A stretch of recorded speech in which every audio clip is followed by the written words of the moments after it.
Hello homesteaders!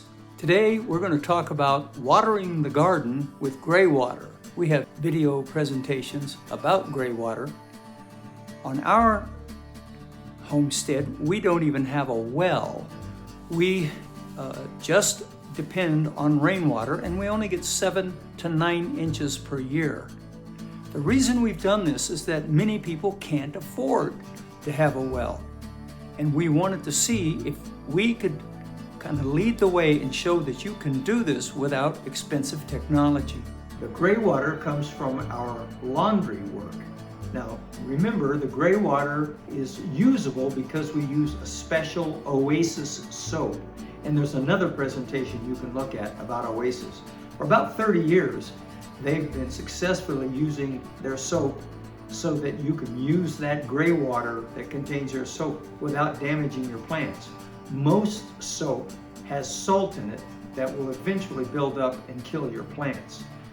The Oasis product does not have any salt in it, and it's really a nice product, so I really recommend thinking about that. So here is our gray water tank. It's around 1,000 gallons. It was an old septic tank that was never used for that purpose, and all winter long we're doing laundry and we're filling it up. So it was pretty much full at the beginning of this summer. So I've been able to use the gray water, and you can see here I have a generator and I have a submersible pump, which I will show you, and it just pumps the water out. So I'm watering here. This is gray water, and it kind of stinks, and you try not to splash it up on your fruit. Now these don't have any fruit on them yet because there is a lot of bacteria in gray water, but if you use caution, it's fine. We water our tomato plants without splashing the water up here on the tomatoes themselves, just kind of carefully. Now, as I said before, when we harvest our tomatoes, we're going to soak them for about 10 minutes in a solution with 1 cup of white vinegar to about 1 gallon. And I'm running out of propane. Huh. About 1 cup of vinegar to about 1 gallon of water, and I let the fruit soak in that, and that high acidity kills in just about any of the bacteria that would be produced.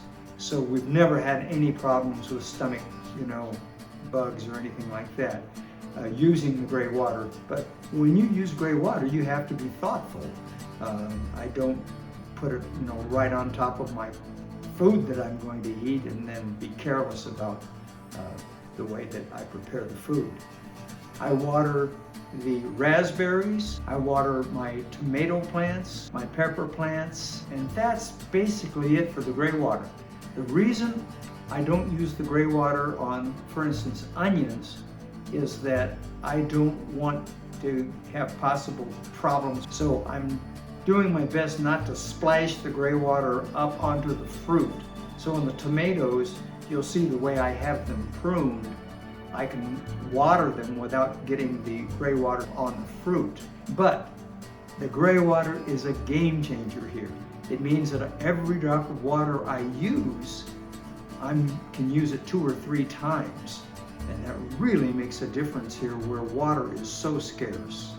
As you recall, we only get usually somewhere between 7 and 9 inches of water per year, which is just a little bit better than just a complete desert.